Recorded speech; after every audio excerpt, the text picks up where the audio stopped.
on that counter. Hit the road.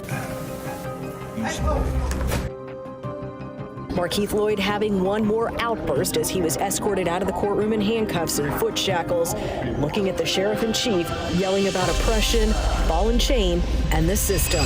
This is Alec McCarty Jr., convicted of threatening a judge and 2 dispatchers in a Florida courtroom. His story begins quietly, but what unfolds is one of the most explosive courtroom outbursts ever recorded.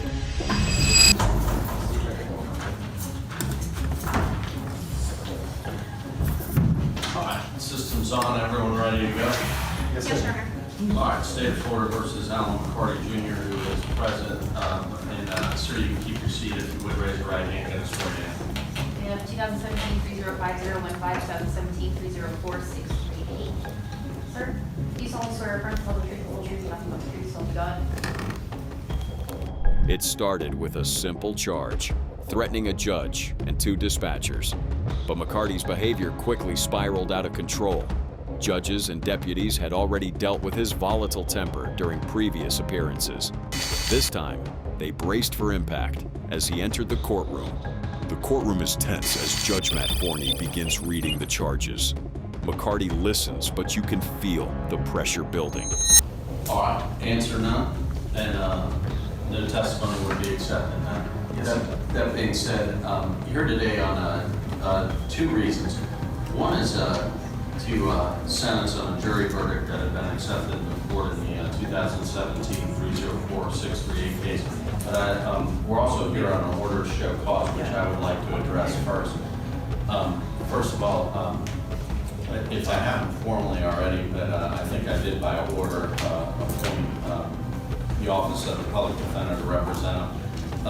You're before the court, Mr. McCarty, to show cause why I should not hold you in contempt for behavior that you demonstrated during the jury trial. Number 1, you threatened the unborn child of the prosecutor directly in an open. What a bunch of Suddenly, McCarty explodes in a torrent of profanity and threats. Deputies move in quickly, but McCarty resists, shouting at anyone who tries to restrain him. What a bunch of you stupid piece of Then also You threatened my life, you in the you back room. suck my No, I'm not standing. Not resisting. I'm not resisting. I'm just not Stand up. I'm not standing. I don't have to stand. I hope you fall on that baby's head, you stupid never threaten that bitch. Free play back the shit, you stupid mother. Yeah, keep looking at me, boy.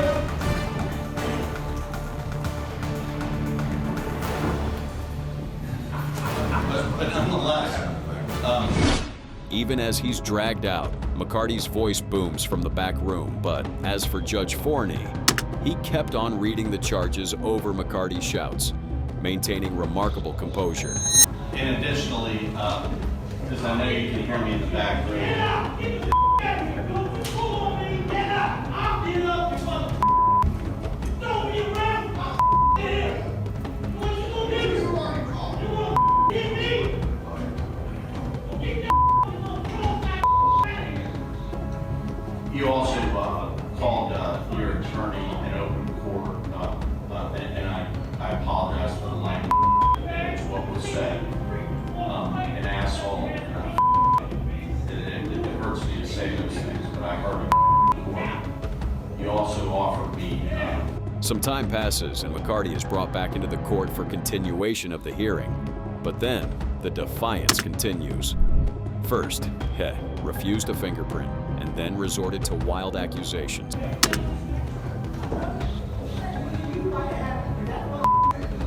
anybody wants to leave.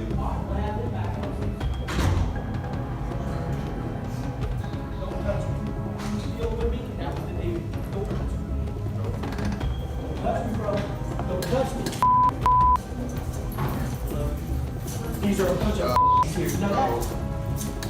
No, you're not taking my fingerprints. I'm not gonna let you. That's right. Don't touch me, and don't never touch my kids. Give me my law paperwork. Don't ever my kids. This time, it takes every deputy in the room to keep him under control. McCarty is finally removed from the court amidst. Judge Forney delivers a 20-year sentence for McCarty's threats. But the real story is how this courtroom confronted raw, unfiltered rage and maintained order. The deputies and judge showed remarkable professionalism in the face of extreme provocation. The next courtroom we visit deals with a very different kind of defiance, one that almost turned deadly. What happens when a defendant tries to escape in the middle of trial? The answer will shock you. McCarty's profanity and rage tested the limits of courtroom order. But what happens when defiance crosses the line into violence? When a defendant doesn't just scream at a judge, he launches a physical attack. This is Deobra Redden, standing inside a Las Vegas courtroom, awaiting sentencing for attempted battery.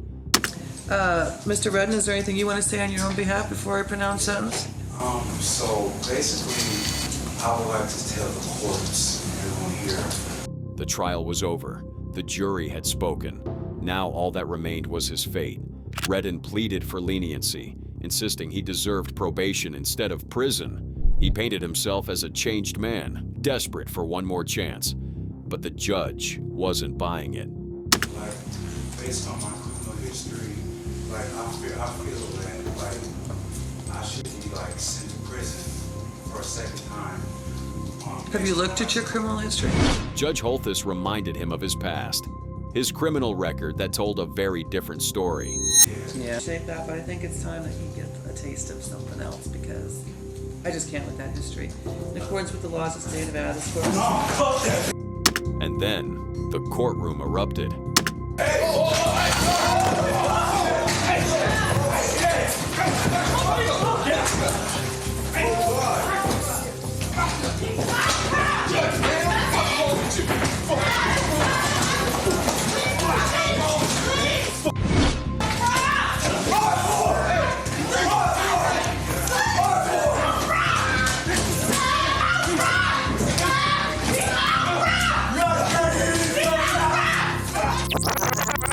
In an explosive outburst, Redden launched himself at the judge's bench.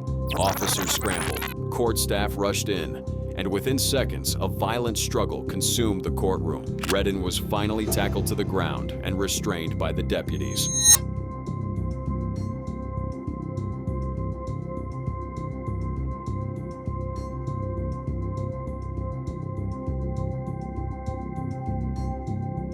Judge Holthus was helped to her feet with the help of her staff.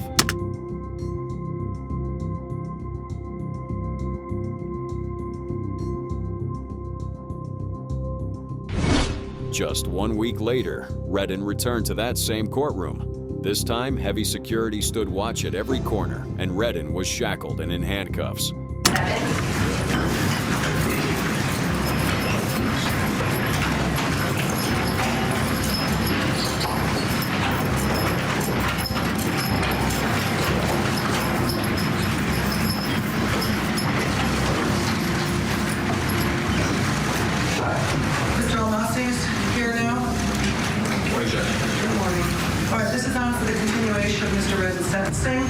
She made it plain. Her sentence had been decided before the attack, and no amount of violence or desperation would change it. All right, that being said, in accordance with the laws of the state of Nevada, this court does now sentence you in addition to the $25 administrative assessment fee, $150 DNA fee, the $3 DNA administrative assessment fee, and $250 indigent defense fee, 19 to 48 months in the Nevada Department of Corrections.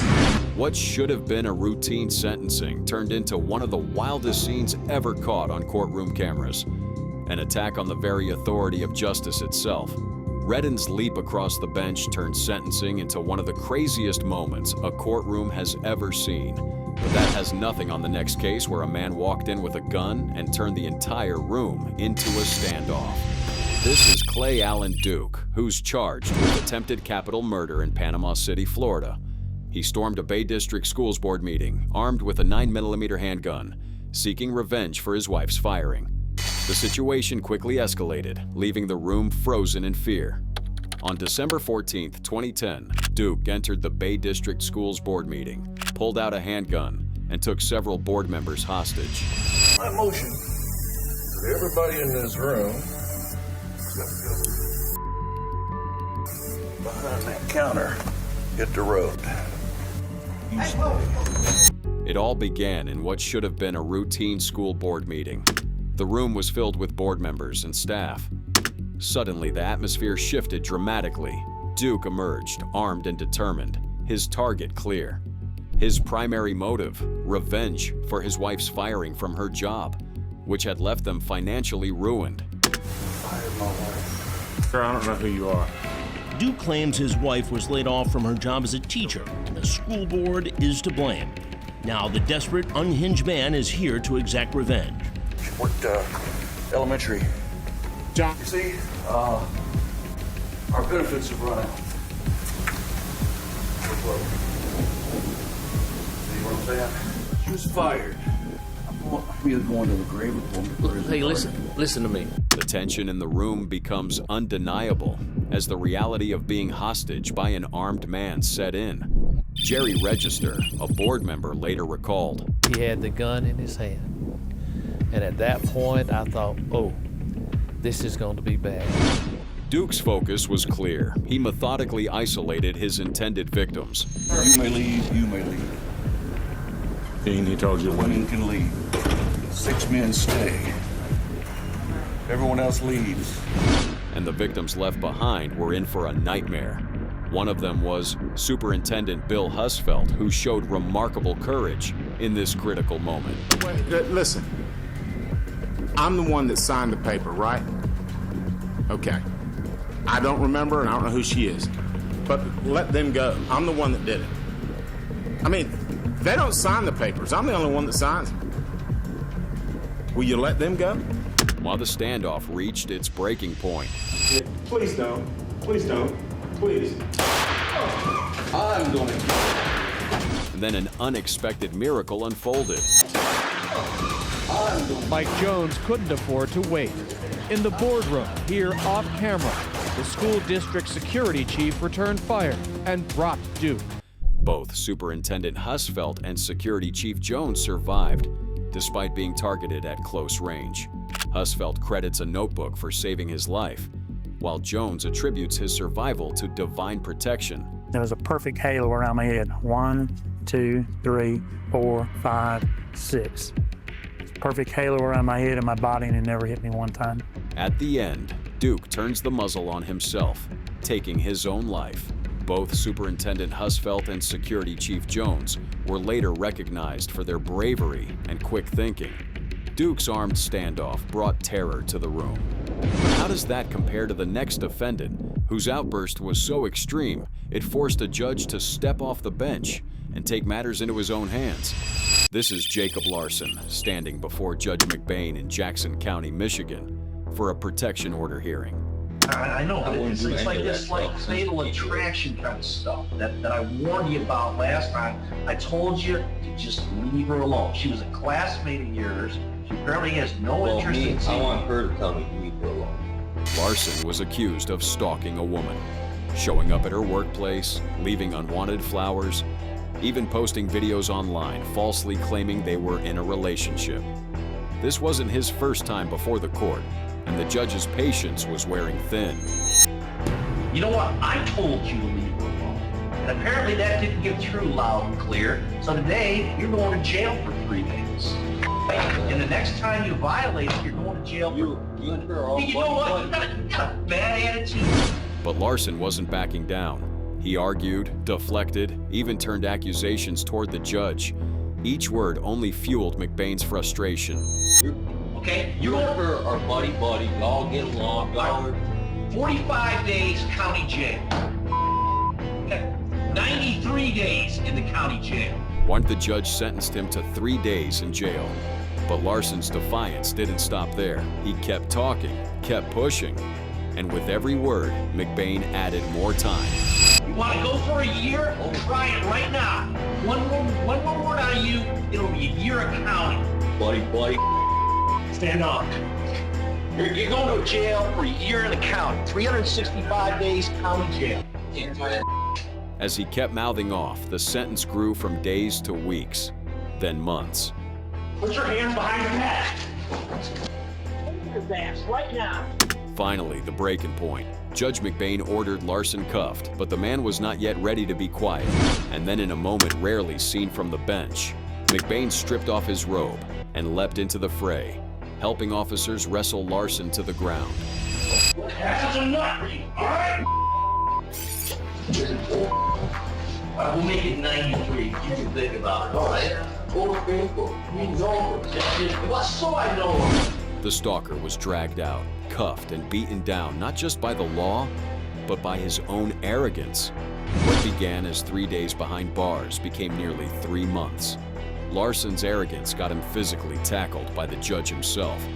But that has nothing on the next offender, who stood in court and defiantly asked for the death penalty. This is Keith Ferguson, a 40-year-old man from Mecosta County, Michigan, standing accused of murdering his estranged wife, Tiffany Ferguson, and her father, James Weber. It all began in November 2014. Ferguson drove to Tiffany's home in Cold Springs Township. There, in front of their 4 children, he shot her dead. The children were horrified, but little did they know that the horror was just beginning. After killing Tiffany, Ferguson gathered the terrified kids, loaded them into his car, and drove them to James Weber's house, Tiffany's father. Moments later, 63-year-old Weber was gunned down too by Ferguson. The children were finally able to escape, and they escaped for their lives. But Ferguson wasn't finished. He broke into the home of a random woman, holding her hostage at gunpoint. Our central dispatch received a phone call from the suspect telling us that he had taken a hostage and was in another location down on Golden Road. A tense 7-hour standoff with police followed, with threats, negotiations, demands, until Ferguson was finally taken into custody. He was willing to speak, and they had a dialect going. That he would get tired and tell the negotiators that he was going to hang up and call me back later, and so it went like that on and off all through the night. Investigators soon revealed his motive. Tiffany had filed for divorce, and in Ferguson's warped mind, her decision to leave was a crime worthy of death. Not for him, but for her and her family. In court, Ferguson showed no remorse. At arraignment, he mocked the process, interrupting the judge, refusing to follow instructions, and sneering through the proceedings.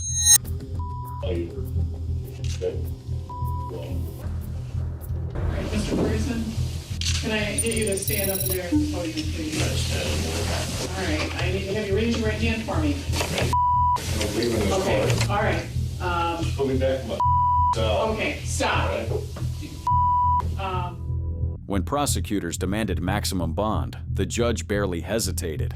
The brutality spoke for itself. We have two murders. We have issues of flight, home invasion, kidnapping. The defendant is facing life offenses. I think a high bond is warranted under the circumstances to assure the defendant's appearance in court. And I'm gonna set it as a $10 million bond. But the real chaos came later. Ferguson first announced he would plead guilty, but when pressed to recount the details, he balked.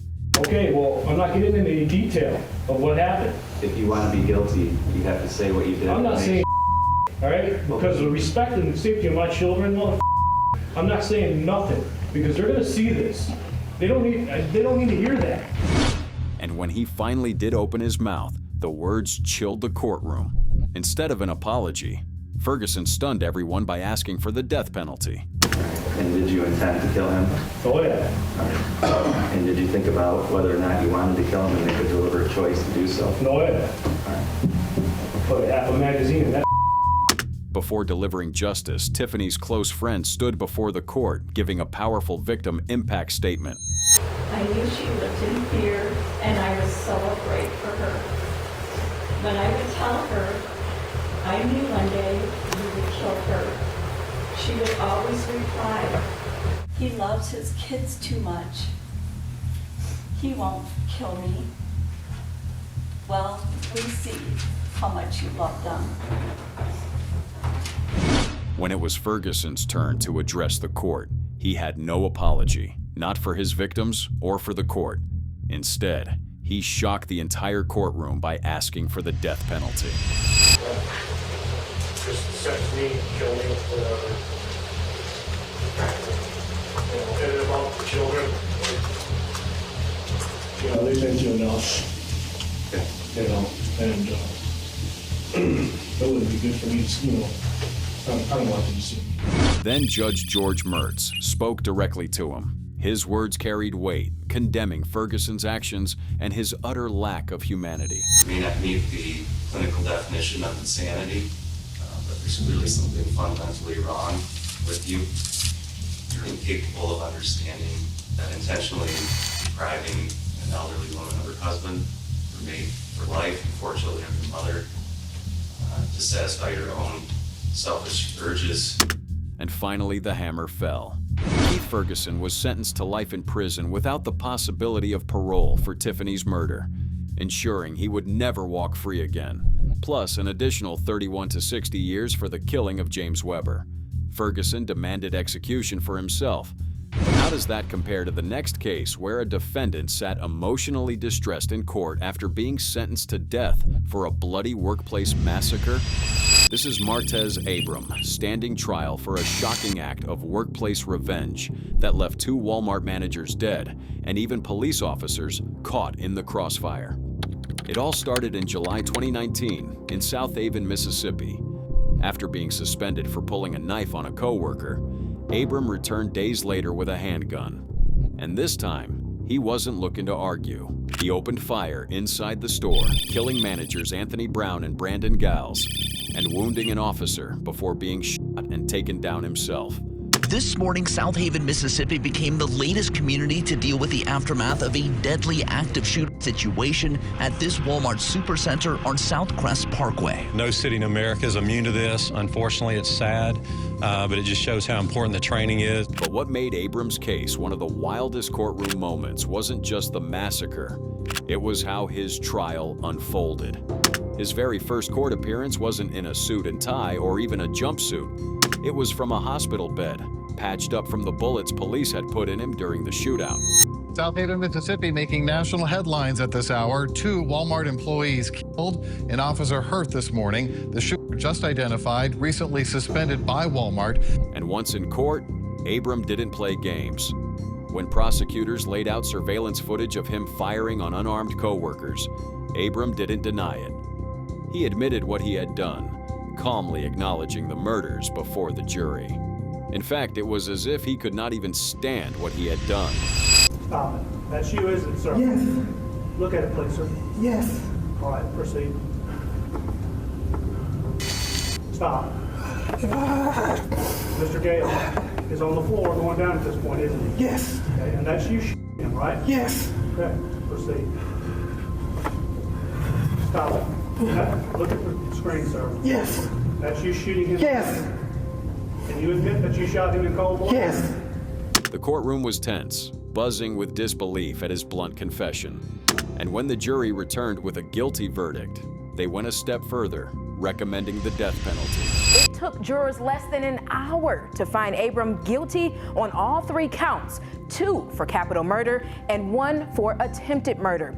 And today, while on the stand, he admitted to shooting 2 people and injuring an officer as he watched himself on video.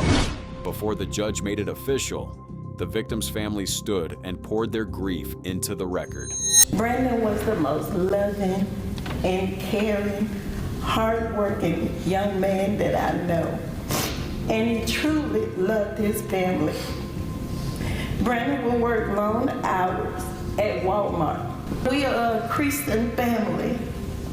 And Mr. Martez, God requires us to forgive you for what you did. I feel the consequences of your actions on July the 30th, 2019 should cost you your life on this earth. But they do not have to cost you your eternity. God will forgive you of your sins, and He is the only one that can save your soul. Then came the final, unforgettable moment. The judge announced his sentence, death, while Abram just bowed his head in silence. The picture of cold acceptance. Martez Abrams' case carved itself into the record books as one of the craziest courtroom moments in recent years. I will say I'm extremely pleased with what we had. I hope this sends a message to everybody that DeSoto County is a safe place to live, and it is not a place to come and commit crime. Because if you commit crime in this county, you will be arrested, you will be prosecuted, and if the facts warrant it, you will be sentenced to death. When it came to facing the consequences of his actions in court, Abram was a sorry mess. But this has nothing on the next defendant, who was so defiant she lunged at the judge right in the middle of her own hearing.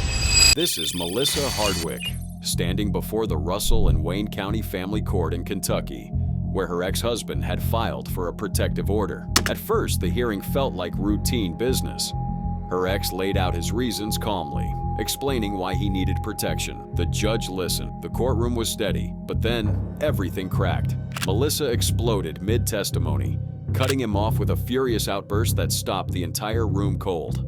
She's my personal life. It's your business. The judge tried to shut it down quickly, warning her to calm herself or face contempt. But instead of cooling off, Melissa doubled down. Nothing to do with Miss Hardwick, no. You will be held in contempt of this court if you become disruptive. That was the breaking point. The judge declared her in contempt on the spot, sentencing her to 10 days in jail. But what should have been the end of the hearing turned into one of the wildest courtroom scenes Kentucky had ever seen. I haven't done anything to this court. Haven't done anything to them. She will be arrested for contempt of the court. It doesn't make any difference. You will serve 10 days for contempt of court. As deputies approached to escort her out, Melissa suddenly snapped, lunging straight at the judge. Go now. Court officers swarmed in, struggling to restrain her as chaos rippled through the courtroom. Get off of me! Hands behind your back. Hands behind your back. That single reckless act didn't just land her in cuffs. It stacked new charges on top of her contempt. In fact, the disruption was so extreme that the original judge had to step aside, and a new one was brought in to finish the case. When the dust finally settled, Melissa Hardwick's outburst earned her a total sentence of 120 days in jail for contempt, threats, and outright disrupting the court. Hardwick tried to attack the judge during a family court hearing. But how does that compare to the next case, where a defendant turned the courtroom into a weapon range, even attacking the judge as well? This is Sidney Newsom standing before Pike County Justice Court in Mississippi on domestic violence charges. Southern District Judge Aubrey Rimes was sitting over the proceedings that day, and for a long time, it was just a routine hearing. Nothing unusual, but that calm was only temporary. When it came time for Newsom to sign a few standard documents, he refused. What should have been a simple formality erupted into a heated standoff between the defendant and the court. A deputy moved in to escort him out, and that's when Sidney lost control.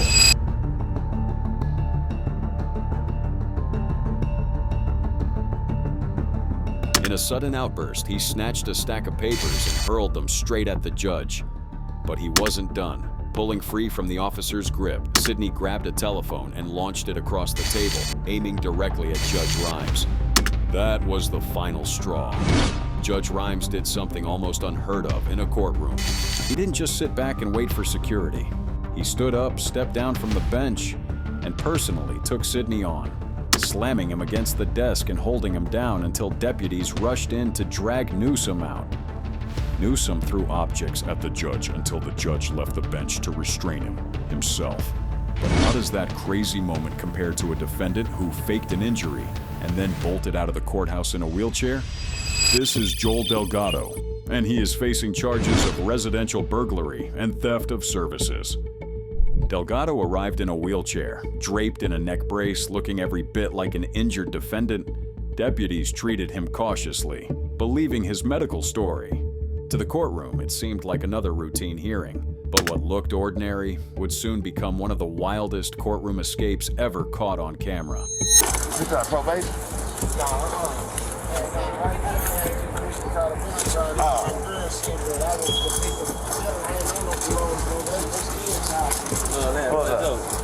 Okay.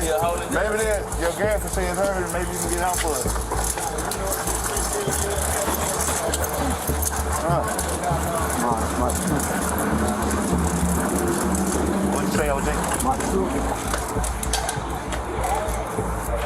see a shoe back there? Where is it?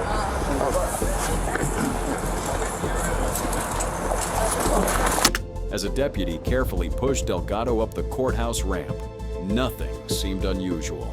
The paperwork was ready. The proceedings were minutes away. But beneath the staged neck brace and false limp, Delgado had other plans.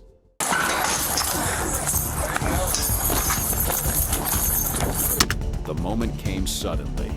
Delgado sprang out of the wheelchair, ripped off the brace, and bolted. What had been an image of frailty seconds earlier was now a sprinting fugitive tearing down the courthouse steps. Gasps filled the air. Deputies shouted in disbelief. The man who supposedly couldn't stand was now outrunning trained officers.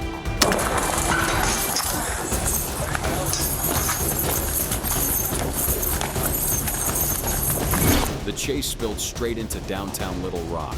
Surveillance footage captured the bizarre scene. Delgado weaving through traffic, sprinting down alleys. His abandoned wheelchair and props left behind as evidence of his elaborate ruse.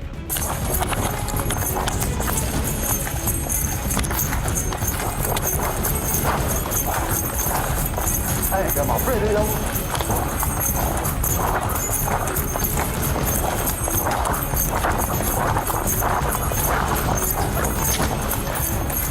Hey, can you call the police for me? Call the police for me. For deputies, shock turned to urgency. Radios lit up. Patrol units fanned across the city.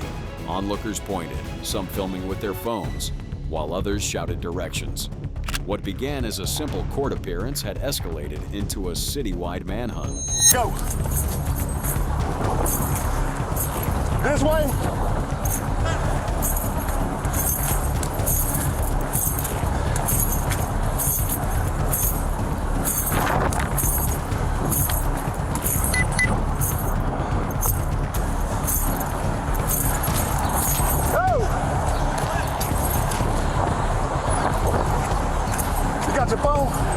Nah, which way you go? Went straight through the alley and cut that way.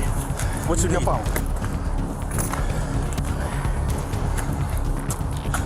My damn radio came. Hold on. Damn, bro, if I try to come behind you and get him. I don't know where he went. The wheelchair, neck brace, and medical documents lay discarded back at the courthouse. All testimonies of how convincingly Delgado had fooled the system. But even the most daring escapes eventually unravel. Hours later, exhausted and cornered near the city limits, Delgado was finally taken down. He faced an extra charge of third-degree escape, stacked on top of his burglary and theft counts. And while his courtroom stunt made headlines for its sheer audacity, the long-term fallout will be much harsher than the short-lived taste of freedom he managed to steal. Delgado's wheelchair attempt stunned deputies. But how does that compare to the courtroom moment of an inmate who orchestrated a bloody prison break that left 4 people dead and had no remorse for his actions? This is Michael Brady, and he is in court, standing trial for one of the deadliest prison escape attempts in North Carolina's history. Brady was no stranger to prison walls. In 2013, he had been sentenced to 24 years for attempted murder after firing a gun at a state trooper. But just 4 years later, behind bars at Pasquotank Correctional Institution, he escalated from a dangerous inmate to the architect of a massacre.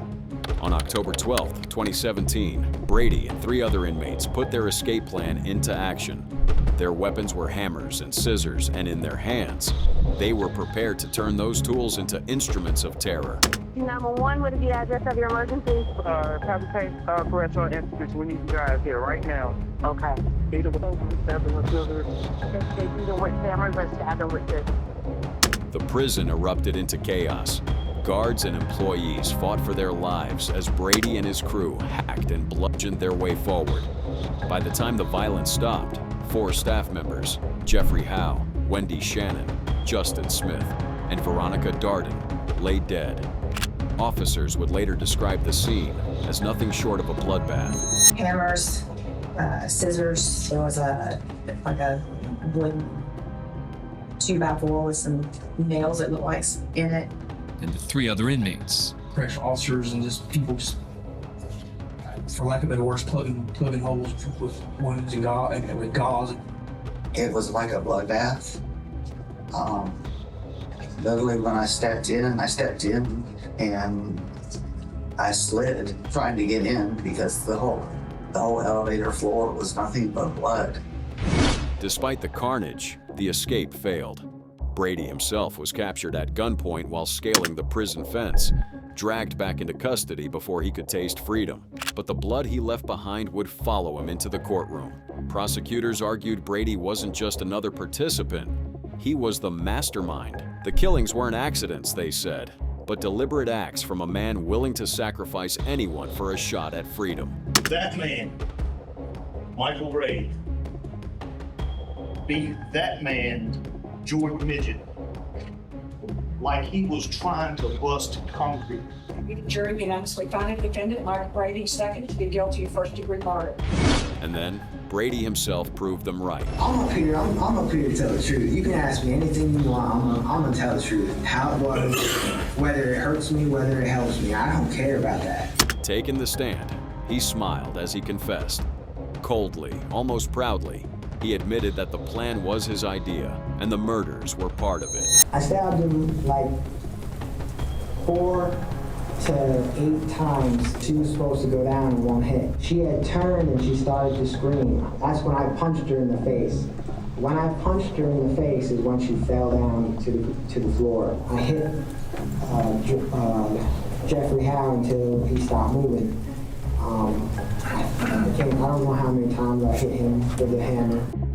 When asked if he was insane, Brady brushed it off without hesitation.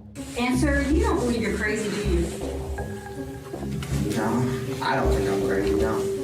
And you do know the difference between right and wrong? Yes. So you know murder is wrong? Murder is a different name for a death, but yes. That eerie composure carried into the sentencing phase. At the end of the day, escape versus these people's lives, and you chose escape. Yes. Because your freedom meant more than their lives. Yes. The jury didn't deliberate long. Their verdict was swift and unanimous. Guilty on all counts. The jury unanimously found the defendant, Michael Brady, second, to be guilty of first-degree murder. And when the judge pronounced the ultimate punishment, death for him, Brady didn't flinch. A jury unanimously recommended that the defendant be sentenced to death. Brady's cold confession during his trial made for one crazy moment. But how does that compare to the next defendant, who turned his bond hearing into a viral circus by lighting up a blunt on camera? This is 36-year-old Anthony Lane, appearing virtually before District Court Judge Cedric Simpson in Ann Arbor, Michigan. Lane was facing 2 felony charges, one for possession of meth or ecstasy, and another for possession of narcotics like cocaine or heroin. On paper, it looked like just another routine bond hearing. Mr. Lane, please state your name for the court. Anthony Lane. Good morning, sir. How you doing? A waiver for continued plea negotiations and resolution in circuit. You understand you'll not have that hearing and you'll proceed to circuit court for further resolution? Yes, sir. At first, everything moved smoothly. Lane sat quietly in his car, listening as the prosecutor outlined the case. But then came a revelation that shifted the entire tone of the proceeding. Your Honor, I'll agree to waive, but I do want to make a statement on the record. It appeared that earlier in this time block that Mr. Lane was rolling a blunt and might have been smoking. The prosecutor reminded the court Lane's bond conditions were crystal clear. No drugs, no exceptions. Because before his own hearing, with the judge's eyes focused elsewhere, Lane glanced nervously out his car window, then lifted a blunt to his lips and started smoking right there on camera. The staff noticed first and notified the prosecutor. Lane's attorney scrambled, begging for an adjournment. Your Honor, given that information, I guess we need to adjourn the PCC so Mr. Lane and I can speak further before we wait. But Judge Simpson wasn't about to let this slide. When's the last time you tested? 2 weeks ago. You were supposed to be testing 2 times per week. I tested back to back. Okay, but have you tested this week? Because not only had he been caught smoking during court, he'd already missed a scheduled drug test earlier that week. I'm also going to order that you're to report to Community Corrections today for a test. Lane tried to explain it away, mumbling excuses, insisting it wasn't what it looked like. Your Honor, I have no ride today. But the judge cut him off, firm and unyielding. Well, you better find somebody to get you a ride down here. I'm ordering a test. You're the one that brought this on yourself by what you did. So I'm ordering a test today. Okay, if you don't test today, I'm going to be issuing a warrant to have you picked up. And then, just when it seemed like Lane might quietly slip away from the hearing, he made another blunder. Still logged in on Zoom, he chuckled out loud like none of this was serious. You keep laughing, Mr. Lane. I don't think you want to do that. Not with me. Better take yourself off before you think things are too funny. The judge's eyes snapped up, catching it instantly. Lane backpedaled, stammering that it wasn't meant as disrespect, but the damage was already done. Thank you. I wasn't laughing at you, sir. I wasn't laughing at you, sir. Yeah. The hearing ended, leaving the blunt smoking stunt burned into the record. And if that weren't enough, Lane doubled down on disaster, missing his next drug test, skipping his following court date and forcing the judge's hand. A warrant was issued for his arrest. Lane smoked a blunt in front of the judge. But how does that compare to the next case, where a white supremacist unleashed a vile, hate-filled tirade at grieving families? This is Jeremy Christian, 37 years old, standing trial in Multnomah County, Oregon, facing 2 counts of first-degree murder, attempted murder, assault, and a stack of hate-driven charges. It all began on May 26, 2017, aboard a Max Light Rail train in Portland. Christian boarded like any regular passenger, but within minutes, the scene turned sinister. He launched into a violent, hate-filled rant, screaming racist and anti-Muslim slurs at 2 teenage girls, both black, one wearing a hijab.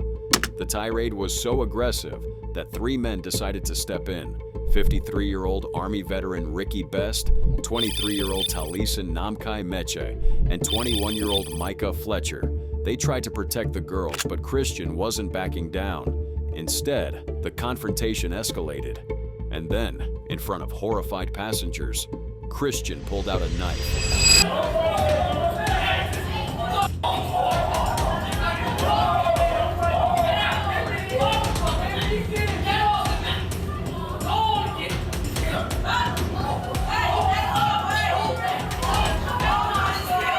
He stabbed all 3 men. Ricky Best died on the train while Taliesin Namkai Meche died later at the hospital. Only Micah Fletcher, though gravely injured, survived. After that unspeakable violence, Christian stepped off that train as though nothing had happened.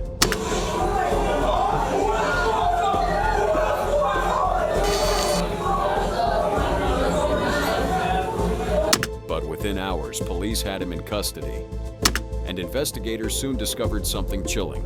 The day before the stabbings, Christian had already attacked another black woman, Demetria Hester, hurling slurs and smashing a glass bottle in her face.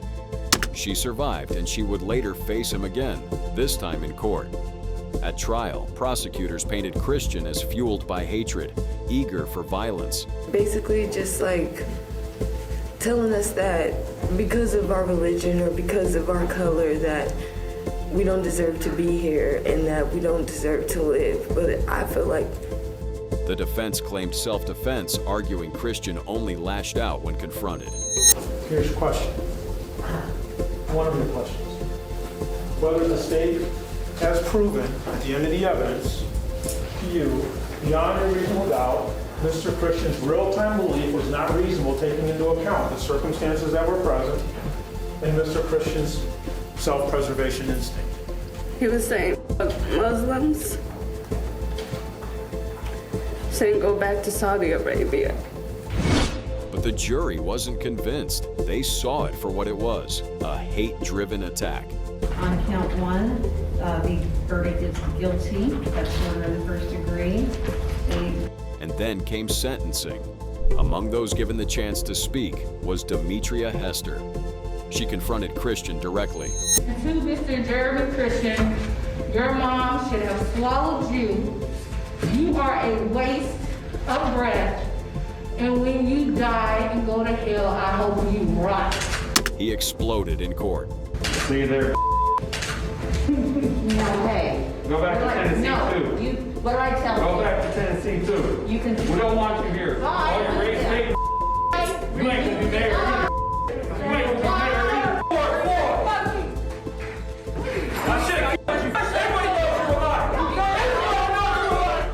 It was one of the most shocking courtroom outbursts Oregon had ever seen.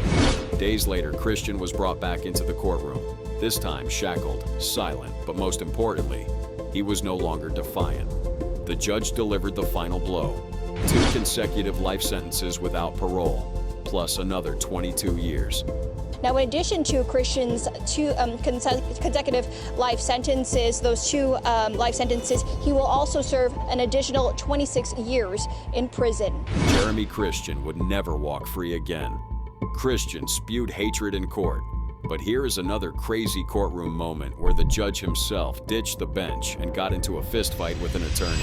This is a circuit courtroom in Brevard County, Florida, inside the More Justice Center, where Judge John Murphy was presiding over what should have been just another packed morning docket. Across from him stood public defender Andrew Weinstock, representing a client charged with assault and resisting arrest.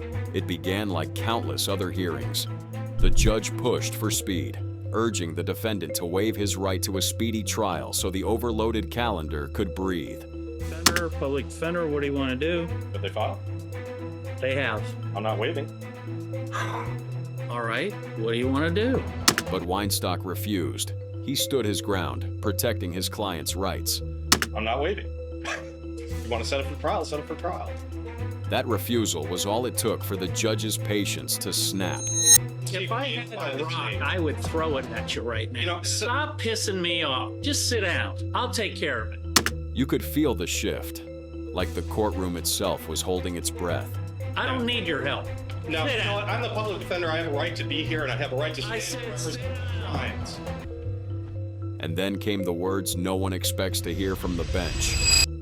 If you want to fight, let's go out back, and I'll just beat your ass. The challenge wasn't idle. Judge Murphy stormed off the bench, disappearing through a side door. Weinstock followed. Seconds later, the courtroom was filled with the unmistakable sounds of the 2 men actually fighting. And then, just like that, Judge Murphy walked back in, alone, as if the court didn't just watch something outrageous happen. Thank you.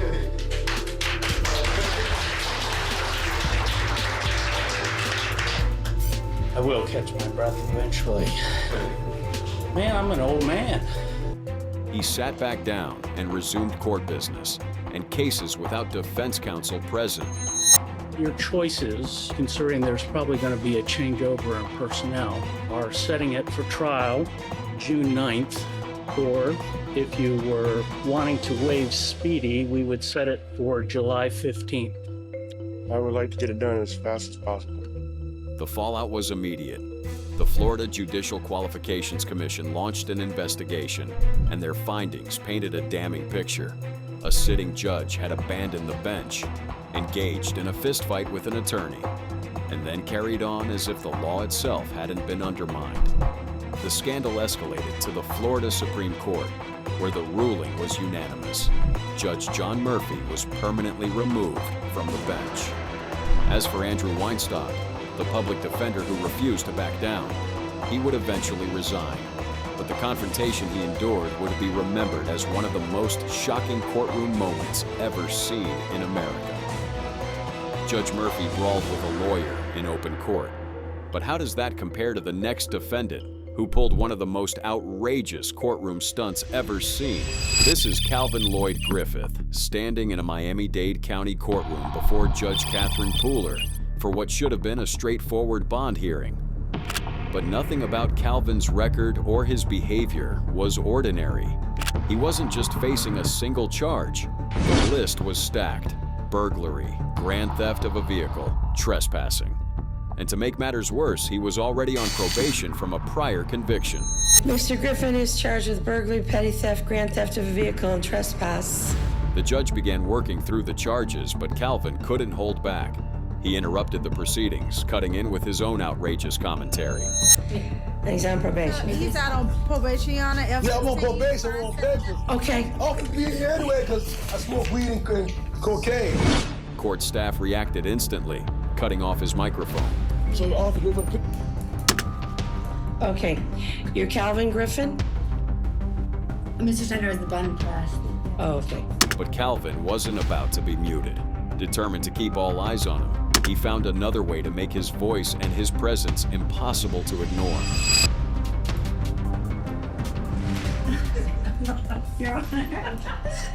The stunt shocked the courtroom, yet Judge Pooler didn't flinch. She stayed composed, unfazed, turning her attention back to the prosecution, as though nothing had happened.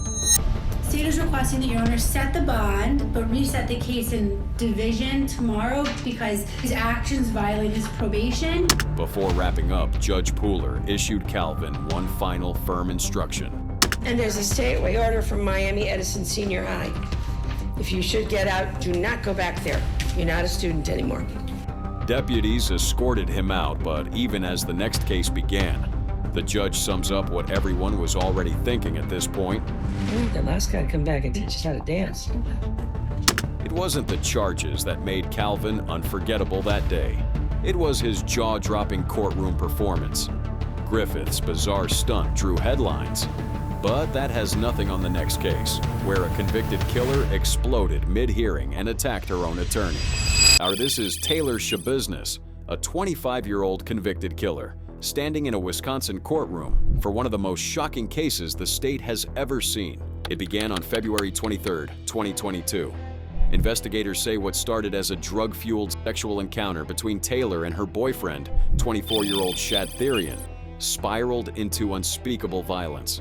Taylor strangled Shad with a chain during sex, then decapitated him, sexually assaulted his corpse, and dismembered his body with a bread knife.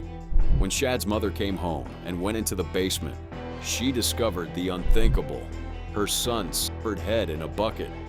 Hello? Hi, Tara. So can you tell me what's going on? Pretty positive my son's head is in a bucket right now in the bucket in my basement. What makes you think that? Because I looked in the bucket. What did you see? Exactly what I told you. Police arrived to find blood inside and outside the home, footprints trailing through rooms, and Shad's remains stuffed into plastic totes and bags.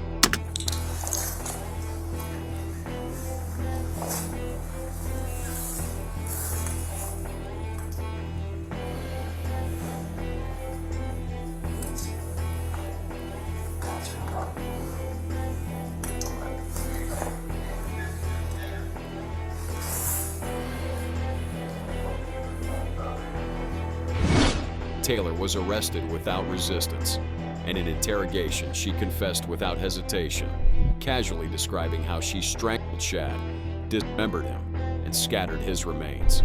Her chilling indifference stunned investigators. And like we were smoking the bitch, right? And then I'm terrible at explaining things, so let's see here. And then here comes the chain, right? And then you put it around his neck. Well, I drained his head.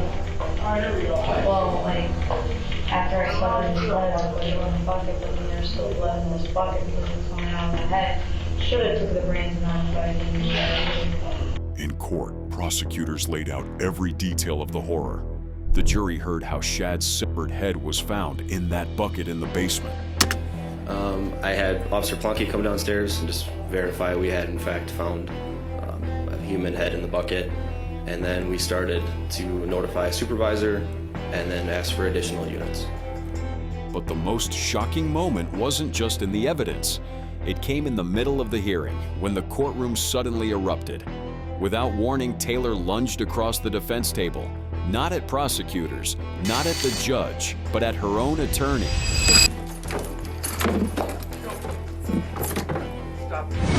The lawyer stumbled back as deputies swarmed in. Taylor resisted violently, thrashing against officers until she was finally restrained. Stop it.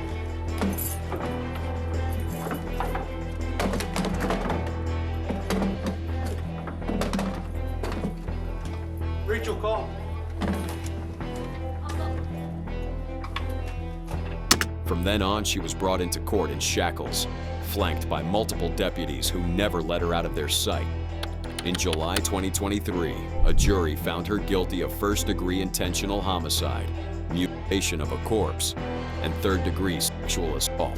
The first verdict reads as follows. We, the jury, find the defendant, Taylor Denise Shabusiness, guilty of first-degree intentional homicide as charged in count 1 of the information, dated this date, July 26, 2023, signed by the foreperson. The judge handed down the only punishment possible: life in prison with no chance of parole. 363, count 1, that's the first-degree intentional homicide as a repeater. It's a Class A felony. I'm going to impose life imprisonment without the possibility of extended supervision. Shabusiness strangled her lawyer in a shocking attack, but how does that compare to the next defendant, whose crimes included executing his pregnant girlfriend and killing a police officer? This is Markeith Lloyd, a man whose very name sent shockwaves through Orlando. He is in court facing the ultimate penalty for one of the most brazen and cold-blooded killings ever committed against law enforcement. But before he ever set foot in that Walmart parking lot where Lieutenant Deborah Clayton confronted him, Lloyd was already a wanted man. Look, take me home. This man's still trying to speak. It's raining outside, y'all. He's still trying to speak. Look. Take me home. For real, you not about to kill me and the baby. This man, he has to be stopped. Shit, it just stopped. No, but no, you need a greater force than that. I'm not gonna live past 25. I'm not gonna make it. Not like this. I don't know what I was getting myself into. I don't know what I signed up for. Just weeks earlier, he had murdered his pregnant ex-girlfriend, Say Dixon, after an argument spiraled into pure violence. When I first picked up, she came out and she had on some shorts, booty shorts. So I was gonna say something, but I didn't say anything. A queen don't dress like that. You're exposing yourself to the world. Armed and determined, Lloyd gunned her down in front of her family, killing both her and her unborn child. Her brother, who tried desperately to protect her, was shot as well, but survived and would later stand in that very courtroom to testify against him.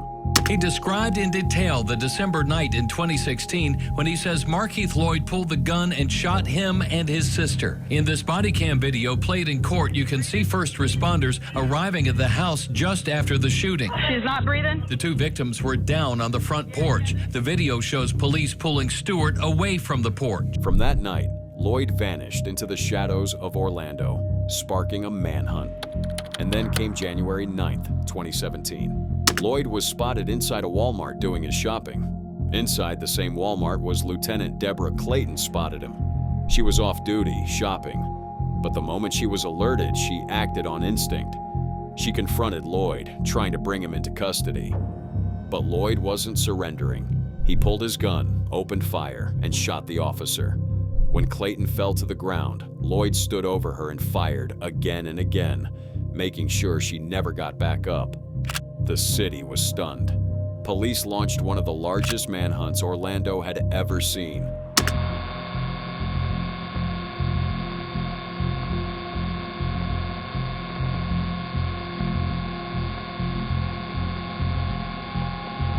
And when Lloyd was finally cornered inside an abandoned home 9 days later, he fought back until he was subdued, beaten, bloodied, and missing an eye. Well, Lloyd had to go to the hospital after resisting arrest and getting roughed up by the police as they were trying to put the cuffs on him last night. They found him in an abandoned home 9 days. His first court appearance was unforgettable. Lloyd was bandaged, bruised, and defiant while he stood before the judge. Y'all making up shit like I just went in there and shot this girl, endangering my family.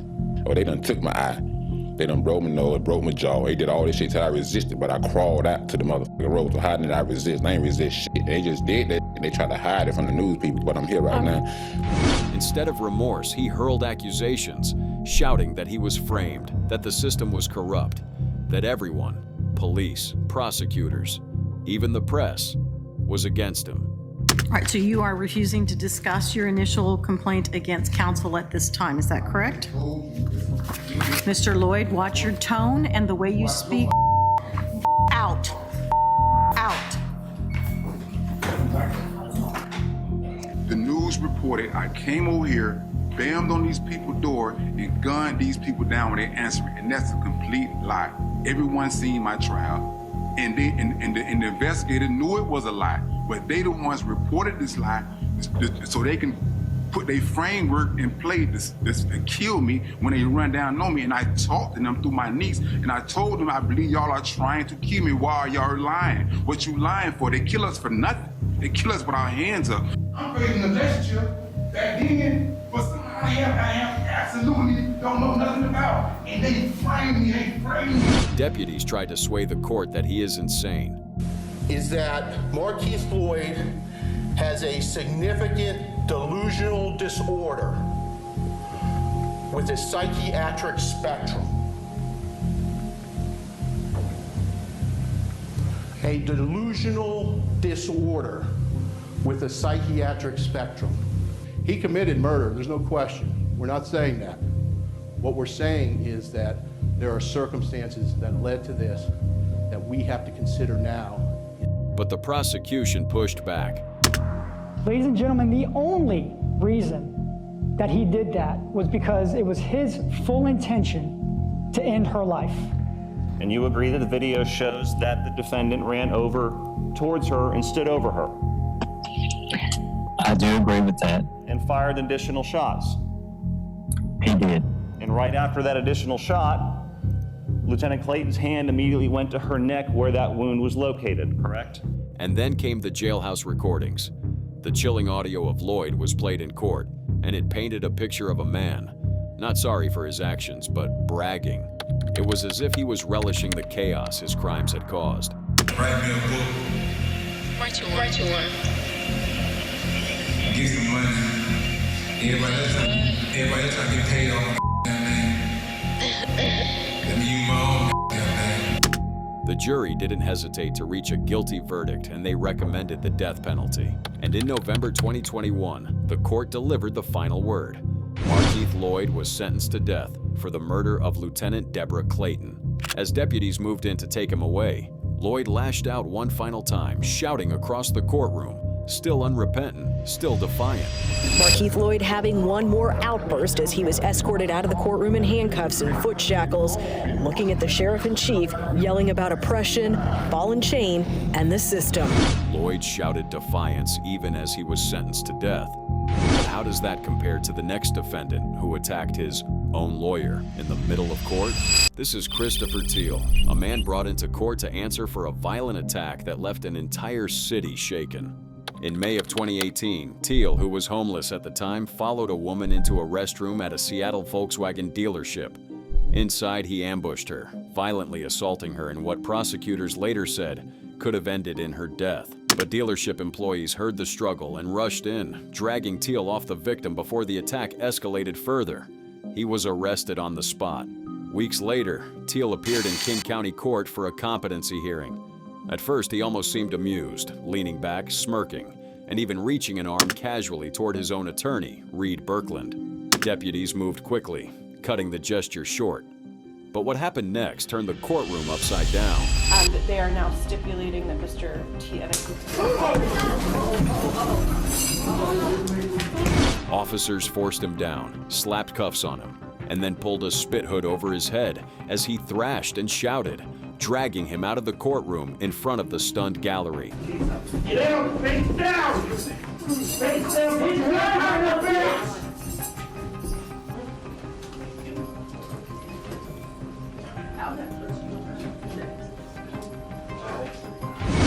His attorney, physically unharmed by the encounter but still upset by the whole turn of events, immediately withdrew from the case, refusing to represent him any further. When Teal came back for his next hearing, officials weren't taking chances. He was strapped into a chair, bound so tightly he couldn't so much as flinch toward anyone in the room. But even restrained, Teal wasn't focused on the charges that could put him behind bars. Instead, he obsessed over something else entirely. This time strapped to a rolling chair. His biggest concern is how his hair looked in his mugshot. I got one question, one thing to say.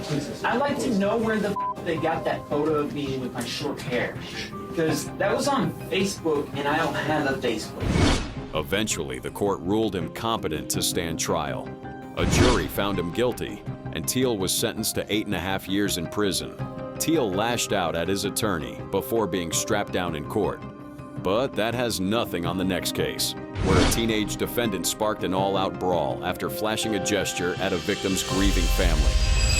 This is Victor Rivas, only 17 years old, standing in a San Antonio courtroom, charged with first-degree murder. It began in May of 2022, when police rushed to a home in Bexar County.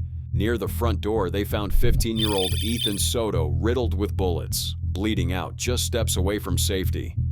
Investigators determined this wasn't random violence. It was targeted. A feud among teens, fueled by drugs and grudges, spiraled into an execution. Every lead pointed back to one name: Victor Rivas. He was arrested and charged with murder. When Rivas appeared for a pre-trial hearing, the atmosphere was already explosive. Ethan's family sat in the gallery, their eyes locked on the teenager accused of stealing their son's life. The silence in the courtroom felt heavy, like a fuse waiting for a spark. And then, Rivas lit it. In the middle of the proceedings, he made a gesture. Some believed it was a gang sign. Others thought it was a smug wave aimed directly at the grieving family.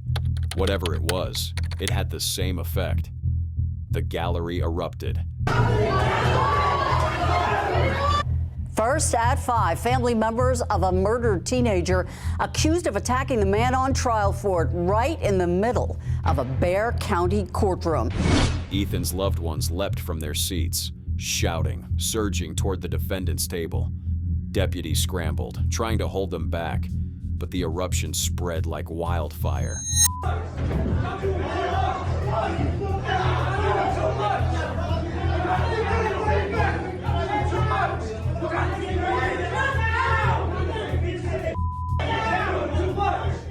Rivas himself was caught in the chaos. He was shoved, struck, and by the time deputies dragged him out, he had visible injuries.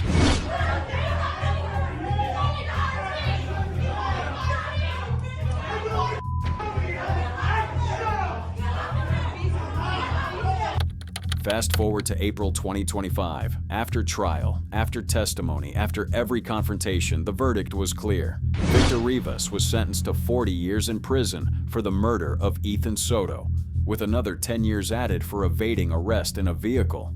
Rivas's gang-like gesture triggered chaos in the courtroom. But what happens in a courtroom trial of a man who not only committed 2 murders and also begged the court to execute him? This is Steven Lorenzo standing inside a Tampa, Florida courtroom, facing 2 counts of first-degree murder. Charges that stretch all the way back to 2003, when 2 young men, Jason Galehouse and Michael Wachholtz, vanished into a nightmare. Investigators later uncovered a disturbing plot. Lorenzo and his accomplice, Scott Schweiker, weren't just killers. They were sadists. In graphic online chats, they mapped out a fantasy of luring young gay men into Lorenzo's home, drugging them, torturing them, and keeping them as what they chillingly described as permanent sex slaves. That fantasy turned real. Police discovered Michael Wachholtz's body abandoned inside his own car, wrapped in a bedsheet. Jason Galehouse, however, suffered an even more horrifying fate. He was dismembered, stuffed into garbage bags, and dumped across Tampa. His remains were never found, leaving his family to live with an eternal void. In court, prosecutors presented their case with brutal precision.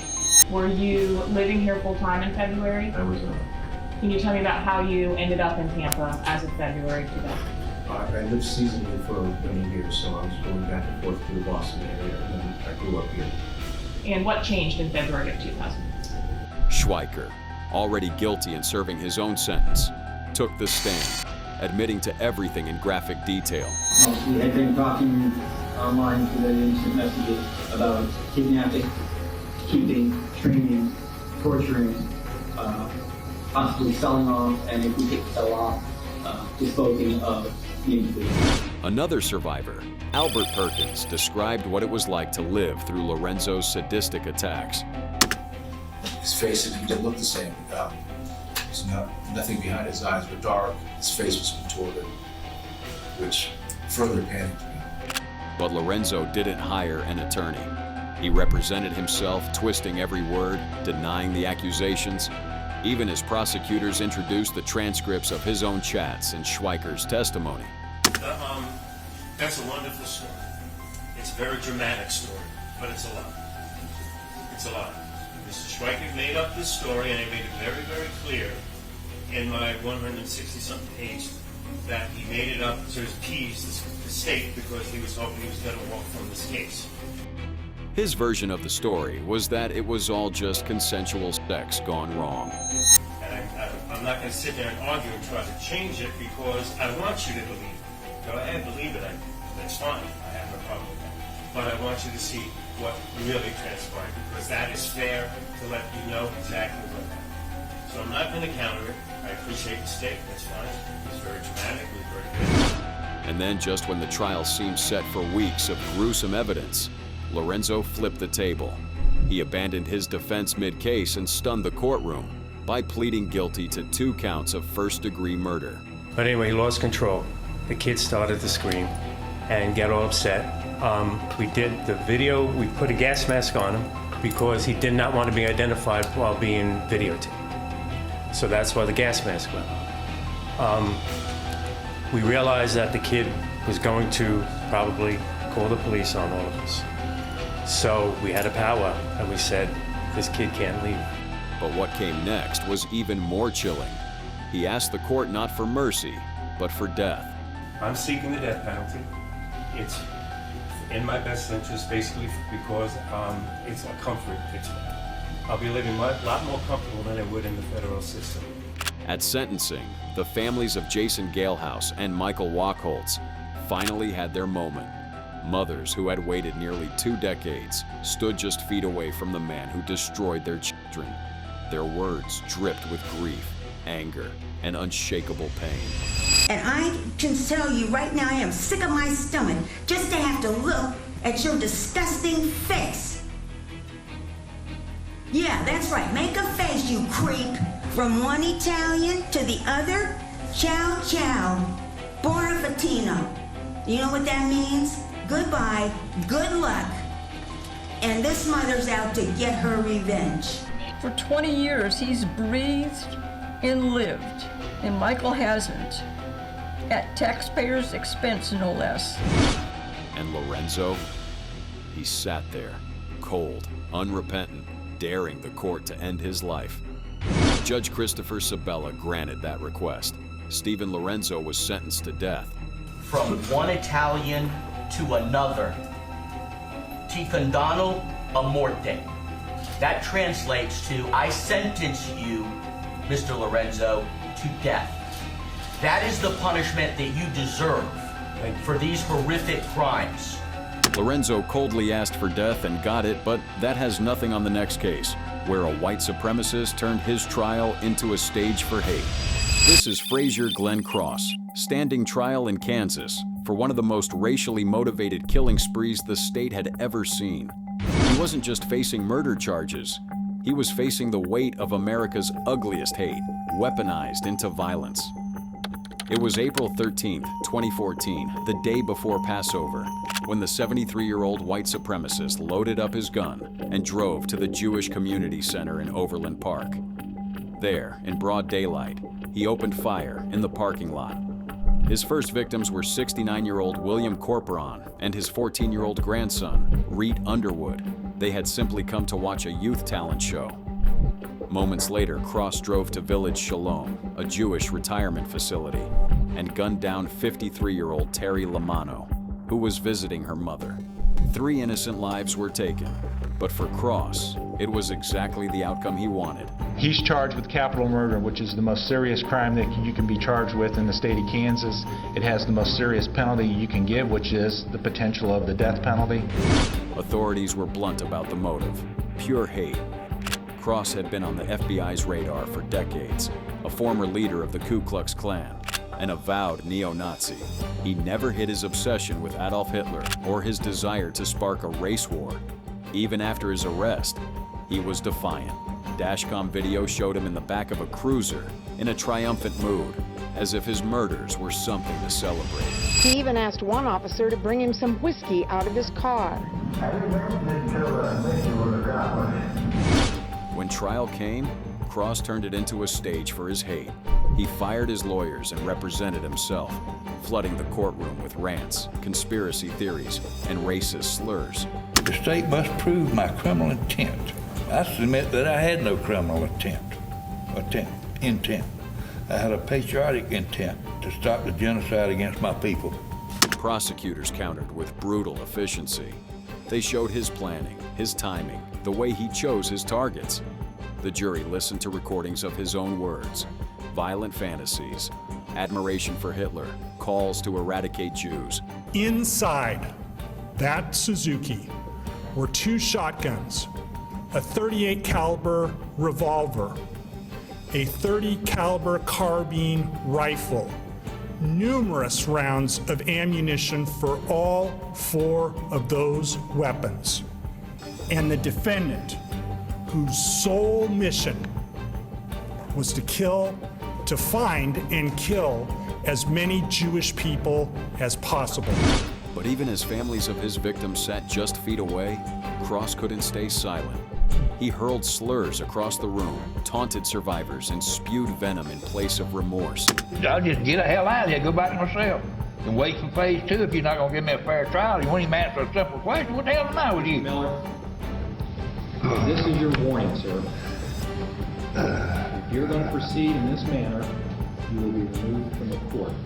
What manner? Be specific. What the hell are you talking about? The jury didn't hesitate. They found him guilty on all counts and recommended the ultimate punishment, death. During sentencing, the families took the stand. Their grief cut through the hate in the room. They spoke of fathers, sons, and mothers stolen in an instant. I lost my childhood in a split second. Any sense of normalcy was erased by an act of horrid hatred that will haunt me for the rest of my life. The last words I said to Bill were, "And you have the most important job." He said, "I know." And he did have the most important job. He took our precious Reed to heaven with him. And then came the ruling.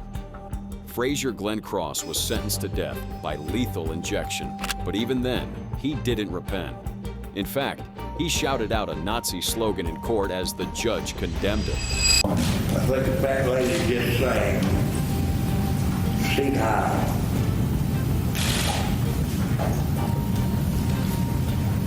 Yet, his end didn't come in the execution chamber. On May 3rd, 2021, Cross died of natural causes on death row at the age of 80.